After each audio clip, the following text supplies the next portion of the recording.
வணக்கம். 5 மணி செய்திகளுக்கு வரவேற்பது நான் நந்தா. முதலில் இந்த நேரத்திற்கான தலைப்புச் செய்திகளை பார்க்கலாம். சண்டிகர் மேயர் தேர்தலில் ஆம் ஆத்மி வேட்பாளர் வெற்றி பெற்றதாக உச்சநீதிமன்றம் அறிவிப்பு. நீதிமன்ற அவமதிப்பு நடவடிக்கையை ஏன் எடுக்கக்கூடாது என்று பதிலளிக்குமாறு தேர்தல் அதிகாரிக்கு உத்தரவு.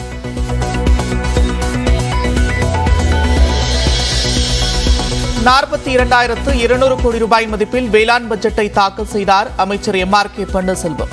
4வது வேளாண் பட்ஜெட் தாவி குதிக்கும் குழந்தையாக இருக்கும் என்றும் வர்ணனை.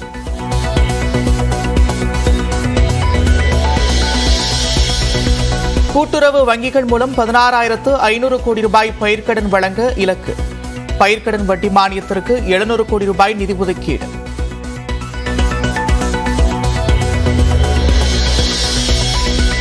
கிராமங்களில் மறுமலர்ச்சியை ஏற்படுத்த ஒரு கிராமம் ஒரு பயிர் திட்டம் 15,280 கிராமங்களில் செயல்படுத்தப்படும் என்று பட்ஜெட்டில் அறிவிப்பு.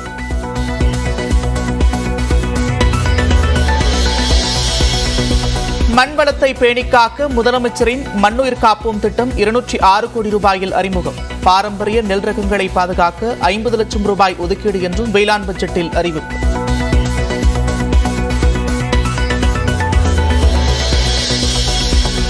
ராமநாதபுரம், தருமபுரி உள்ளிட்ட 7 மாவட்டங்களில் வறட்சியை தணிக்க ₹110 கோடி நிதி. வேளாண் பட்ஜெட்டில் அமைச்சர் MRK பன்னீர்செல்வம் அறிவிப்பு.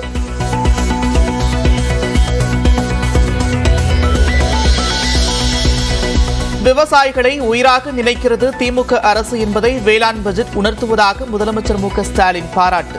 பட்ஜெட்டில் உழவர்களின் வாழ்வுக்கும் மேன்மைக்கும் அனைத்து திட்டங்களும் தீட்டப்பட்டிருப்பதாகவும் பெருமிதம்.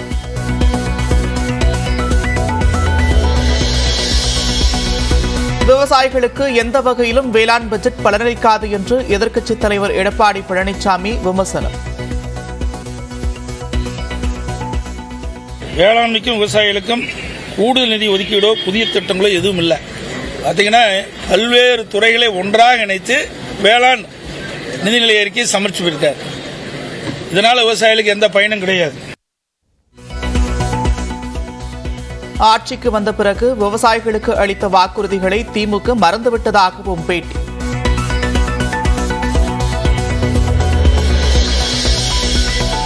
மத்திய அரசின் திட்டங்களை காப்பியடித்து வேளாண் பட்ஜெட். பாஜக சட்டமன்ற உறுப்பினர் வானதி ஸ்ரீனிவாசன் விமர்சனம்.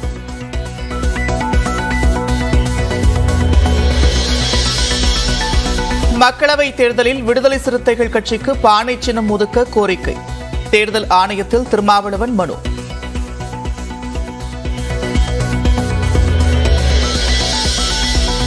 சின்னத்திரை நடிகையும் பாஜக நிர்வாகியுமான ஜெயலட்சுமி கைது. பாடலாசிரியர் ஸ்நேகன் அறக்கட்டளை பெயரில் மோசடி செய்ததாக வீட்டில் நடந்த சோதனைக்கு பிறகு காவல்துறை நடவடிக்கை.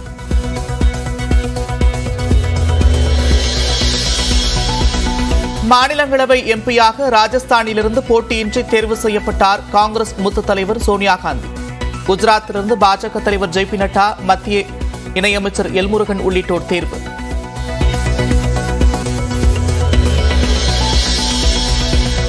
ராமநாதபுரத்தில் இலங்கை அரசுக்கு எதிரான மீனவர்களின் ஆட்சியர் அலுவலக முற்றுகை நடைபயணம் தற்காலிகமாக ஒத்திவைப்பு.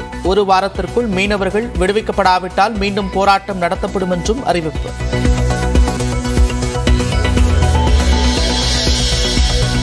கூவத்தூரில் தங்கியிருந்த அதிமுக சட்டமன்ற உறுப்பினர்களுக்கு நடிகைகளை தொடர்புபடுத்தி சேலம் அதிமுக முன்னாள் நிர்வாகி AV ராஜு அவதூறாக பேசுவதா?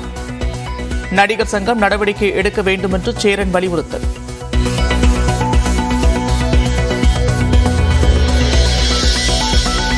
ரசிகர்களின் வருகை குறைந்ததால் புதிய படங்களை 4 வாரங்களுக்கு பதில் 8 வாரங்களுக்கு பிறகே OTTயில் வெளியிட வேண்டும். தியேட்டர்கள் கிரிக்கெட் ஒளிபரப்ப அனுமதிக்குமாறு அரசிடம் வலியுறுத்தவும் தமிழ்நாடு மல்டிபிளெக்ஸ் திரையரங்க உரிமையாளர்கள் சங்க பொதுக்குழுவில் முடிவு.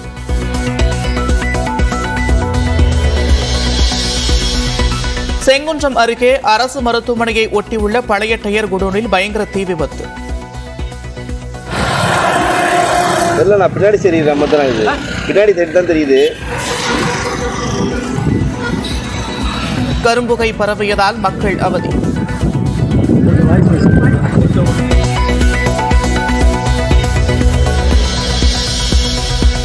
பெருந்துறை அருகே புதிய திராவிட கழகம் சார்பில் நடந்த மாநாட்டில் டிராக்டர், கார்களின் புழுதி பறக்க சாகசம்.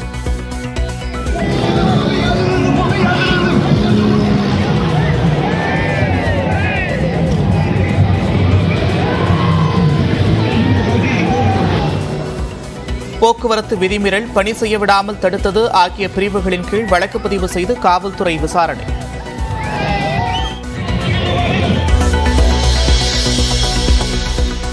வாக்குப்பதிவு இயந்திரம் தயாரிக்கும் பாரத் எலக்ட்ரானிக் லிமிடெட் நிறுவனத்தில் 7 இயக்குநர்களில் 4 பேர் பாஜகவின் முன்னாள் மற்றும் இந்நாள் நிர்வாகிகள் என்று ஆர்டிஐ மூலம் தகவல். வெங்கட பார்த்தசாரதி, கச்சாரியா, சிவநாத் யாதவ், ஷியாமா சிங் ஆகியோர் பாஜக நிர்வாகிகள் என்று ஆர்டிஐயில் கேட்கப்பட்ட கேள்விக்கு பதில்.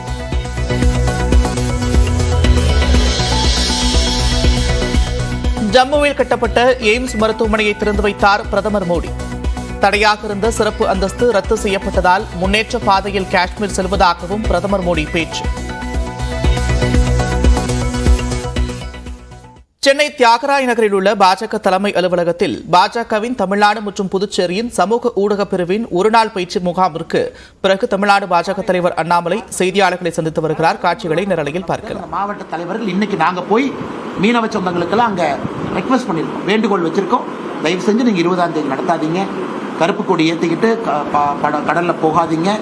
அதே நேரத்தில் போன ஆண்டு கச்சத்தீவில் சர்ச் ஃபெஸ்டிவலுக்கு விசா ஃப்ரீ அக்சஸ் கொடுத்தோமா? போன ஆண்டு ரெக்வெஸ்ட் வச்சாங்க, உடனடியாக சந்திச்சு கோவிட் காலகட்டத்தில் அதற்கான பர்மிஷன்லாம் நம்ம என்னென்ன வேணுமோ அதெல்லாம் ரிலாக்ஸ் பண்ணி பண்ணோம். இந்த ஆண்டு மீனவ சொந்தங்கள் மத வழிபாடு சர்ச்சுக்கு போய் கும்பிட்றதையே அவங்க அவாய்ட் பண்ணணும். அதனால் இந்த வருஷமும் நம்முடைய மத்திய அரசு மீனவ சொந்தங்களோடு இருக்கின்றோம். எந்த பிரச்சனையாக இருந்தாலும் தீர்வுக்கு தயாராக இருக்கின்றோம் என்று உங்கள் மூலமாக இந்த நேரத்தில் மீனவ சொந்தங்களுக்கு ஒரு வேண்டுகோள் வைக்கிறோம்.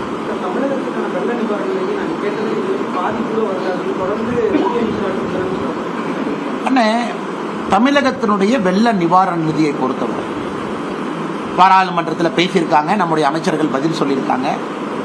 குறிப்பாக எஸ்டிஆர்எஃப் ஃபண்டை பொறுத்த வரைக்கும் இன்னைக்கும் தமிழக அரசு எஸ்டிஆர்எஃப் ஃபண்டு தீர்ந்து போச்சு அப்படிங்கிற குற்றச்சாட்டு வைக்கல. எஸ்டிஆர்எஃப்ல எவ்வளவு பணம், அதாவது இந்த பேரிடர் நடந்த பிறகு கூட 450 கோடி 900 கோடி பழைய வருஷத்துக்கான பாக்கி, போன ஆண்டுக்கான எக்ஸஸ் 1100 கோடியை தாண்டி எஸ்டிஆர்எஃப் ஃபண்ட் இருந்துச்சு. சென்னை தியாகராய நகரில் உள்ள பாஜக தலைமை அலுவலகத்தில் பாஜக மாநில தலைவர் அண்ணாமலை செய்தியாளர்களை சந்தித்த காட்சிகளை பார்த்தோம். விவரங்களை அடுத்தடுத்து வரும் செய்திகளில் பார்க்கலாம்.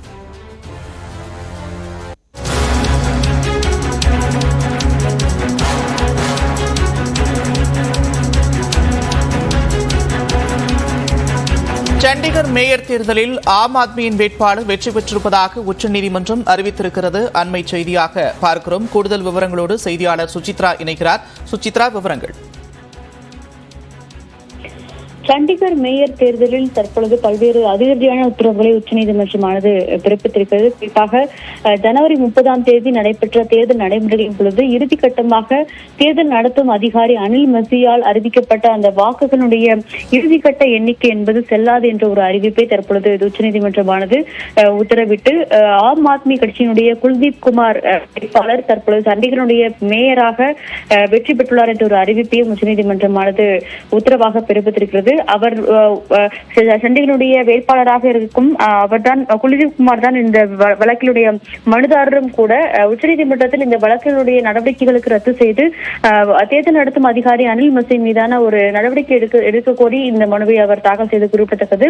தலைமை நீதிபதி சந்திரசூட் தலைமையிலான அமர்வில் இன்றைய வழக்கினுடைய விசாரணை என்பது எடுத்துக் கொள்ளப்பட்ட பொழுது அந்த வாக்கினுடைய நடைமுறைகள் ஜனவரி 30ஆம் தேதி நடைபெற்ற செயல்பாடுகள் அனைத்துமே அடங்கிய வீடியோக்களை முழுமையாக நீதிமன்றத்தில் அவர்கள் ஒளிபரப்ப விட்டு அதன் அடிப்படையிலான உத்தரவை உச்சநீதிமன்றமானது இன்று பிறப்பித்திருக்கிறது. தேர்தல் நடத்தும் அதிகாரியினுடைய ஒட்டுமொத்த நடத்தைக்காக, ஒரு தரம் தாழ்ந்த நடத்தைக்காக ஒட்டுமொத்த வாக்கு நடவடிக்கைகளையும் ரத்து செய்வது அடிப்படை செயல்முறைகளை கடுமையாக பாதிக்கும், இந்திய ஜனநாயக நெறிமுறைகளை பாதிக்கும் வகையில் தேர்தல் நடத்தும் அதிகாரியை செயல்பட்டுள்ளார் என்ற ஒரு கடும் கண்டனங்களையும் தற்பொழுது அனில் மசிக்கு உச்சநீதிமன்றமானது தெரிவித்திருக்கிறது. தேர்தலை சீர்குலைக்கும் வகையில் வேண்டுமென்றே தேர்தல் நடத்தும் அதிகாரி செயல்பட்டுள்ளார், உச்சநீதிமன்றத்தில் செல்லாத வாக்குகள் குறித்த பொய்யான தகவல்களையும் அவர் வழங்கியுள்ளார் என்ற ஒரு கடுமையான கண்டனங்களையும் தற்பொழுது தேர்தல் நடத்தும் அதிகாரிக்கு உச்சநீதிமன்றமானது பிறப்பித்திருக்கிறது.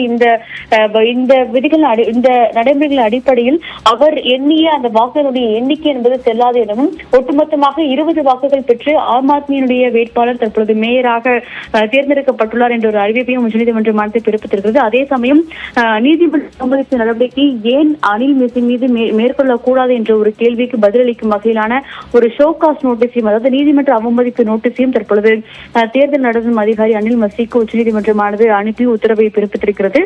மிக முக்கியமாக இந்த விவகாரத்தை பொறுத்தளவில் பல்வேறு விதிகள் என்பது முற்றிலுமாக மீறப்பட்டுள்ளது.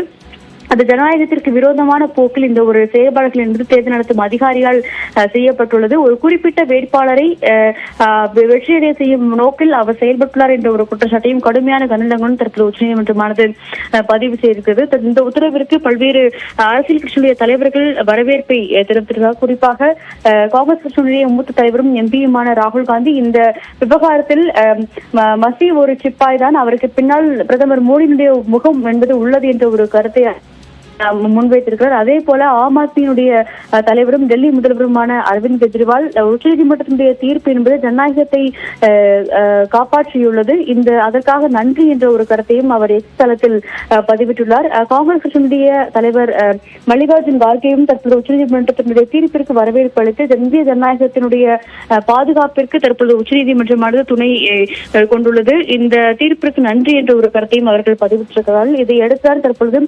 சண்டிகரில் இருக்கும் ஆம் ஆத்மியினுடைய கவுன்சிலர் குல்தீப் குமாருடைய இல்லத்தில் தற்பொழுது இனிப்புகளை வழங்கி மற்ற சக கவுன்சிலர்கள் அவர்களுக்கு வாழ்த்துக்கள் முக்கியமாக பார்க்கப்படுகிறது. பஞ்சாப் ஹரியானா உயர்நீதிமன்றத்தினுடைய நடவடிக்கைகள் என்பது அப்பொழுதே உத்தரவுகள் பிறப்பிக்கப்பட வேண்டும், ஆனால் தேர்தலுடைய விதிகளை நடத்தை விதிமுறை ரத்து செய்யவில்லை என்ற ஒரு கருத்தையும் தற்பொழுது உச்சநீதிமன்றம் இன்றைய உத்தரவின் பொழுது இந்த சண்டிகர் மேயர் தேர்தல் தொடர்பாக முன்வைத்திருக்கிறது. மிக முக்கியமாக இந்த ஒரு தேர்தல் நடத்தும் நடைமுறைகளையும் அது விதிமுறைகளையும் முறையாக அதிகாரிகள் பின்பற்ற வேண்டும், அதில் எந்த ஒரு சீர்குலைப்பையும் ஏற்படுத்தக்கூடாது என்ற ஒரு கருத்தையும் நீதிபதிகள் தற்பொழுது ஒரு எச்சரிக்கையாகவே அனைவருக்கும் விடுத்திருக்கிறார்கள். ஒரு அதிரடி தீர்ப்பை இந்த சண்டிகர் மேயர் விவகாரத்தில் உச்சநீதிமன்றத்தினுடைய தலைமை நீதிபதி அமர்வானது இன்று வழங்கியுள்ளது. நன்றி சுசித்ரா, விரிவான விவரங்களுக்கு.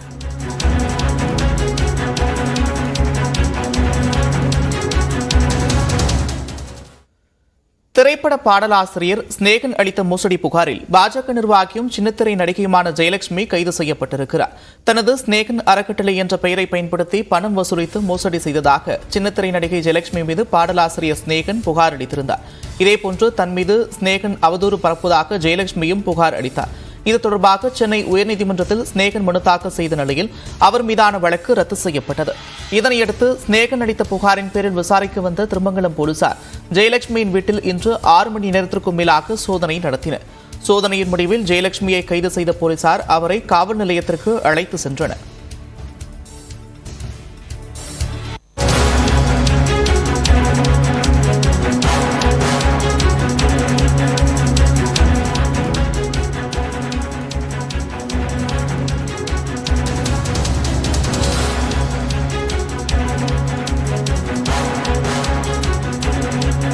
ஆருத்ரா கோல்டு மோசடி வழக்கில் கைது செய்யப்பட்ட ரூசோவுக்கு வழங்கப்பட்ட ஜாமீன் ரத்து செய்யப்படுவதாக உயர்நீதிமன்றம் தெரிவித்திருக்கிறது. அண்மை செய்தியாக பார்க்கிறோம். 3 நாட்களில் விசாரணை நீதிமன்றத்தில் சரணடையும் ரூசோவுக்கு உயர்நீதிமன்றம் உத்தரவு பிறப்பித்திருக்கிறது.